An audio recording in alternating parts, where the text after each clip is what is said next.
Good morning ಎಲ್ರಿಗೂ. ನಮ್ಮ junior toes Rajajinagar ಸೆಂಟರಲ್ಲಿ ನಮ್ಮದು it's activity based learning, traditional system ಥರ ಇಲ್ಲ.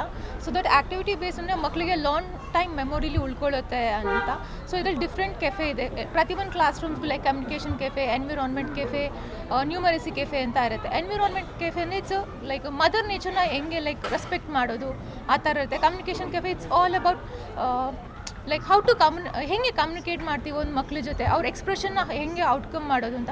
Numeracy cafe is nothing but the numbers ಬಗ್ಗೆ, ಆಮೇಲೆ ಫಿನಾನ್ಷಿಯಲ್ ಲಿಟ್ರಸಿ ಬಗ್ಗೆ, ಸೊ ಪ್ರಾಫಿಟ್ ಹೆಂಗೆ ಮಾಡೋದು ಚಿಕ್ಕ ವಯಸ್ಸಿಂದನೇ ಲೈಕ್ ನಾವೆಲ್ಲನೂ ಹೇಳ್ಕೊಡ್ತೀವಿ.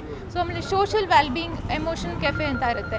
ಸೊ ಅದರಲ್ಲಿ ಲೈಕ್ ಈಚ್ ಪರ್ಸನ್ಸ್ಗೆ ವಿ ಹ್ಯಾವ್ ಟು ರೆಸ್ಪೆಕ್ಟ್, ಒಬ್ರಿಗೊಬ್ರು ರೆಸ್ಪೆಕ್ಟ್ ಮಾಡಬೇಕು, we have should have gratitude in a life ಅಂತ will teach. So it's everything activity based ಲರ್ನಿಂಗಲ್ಲಿರುತ್ತೆ. ಸೊ ದಟ್ ನಮ್ಮ ಮಕ್ಕಳಿಗೆ ಹೆಲ್ಪ್ ಆಗುತ್ತೆ. ಮೇಡಮ್, ಈಗ ಜೂನಿಯರ್ ಟೋಸು ಇಂಥದ್ದು ಸಾಕಷ್ಟು ಇದೆ, ಅಂದರೆ ಬೇರೆ ಬೇರೆ ಹೆಸರಲ್ಲಿ ಇರುವಂಥದ್ದು. ಬಟ್ ಇದು ಎಷ್ಟು ಡಿಫ್ರೆಂಟಾಗಿ ನಿಲ್ಲುತ್ತೆ.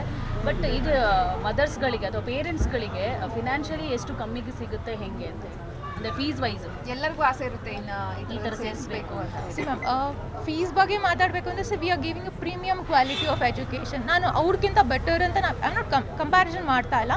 ಸೊ ನಮ್ಮಲ್ಲಿ ಪ್ರೀಮಿಯಮ್ ಕ್ವಾಲಿಟಿ ಆಫ್ ಎಜುಕೇಷನ್ ಕೊಡ್ತದೆ. ಒಂದ್ಸಲಿ ನೀವು ಬಂದು ಒಳಗಡೆ ನೋಡಿದ್ರೆ ನಾವು ಹೇಗೆ ಕನ್ಸ್ಟ್ರಕ್ಟ್ ಮಾಡಿದ್ದೀವಿ ಪ್ರತಿಯೊಂದು ಕ್ಲಾಸ್ ರೂಮ್ಸ್ನ, ಸೊ ದಟ್ ನಿಮ್ಗೆ ಐಡಿಯಾ ಬರುತ್ತೆ ಹೇಗೆ ಕರಿಕ್ಯುಲಮ್ ಇರುತ್ತೆ ಅಂತ. ನಮಗೆ ಪ್ರತಿ ಮಂತ್ನು we have a set of curriculum, ಅದ್ರ ಪ್ರಕಾರನೇ ನಾವು ಮಾಡ್ಕೊಂಡು ಹೋಗ್ತೀವಿ.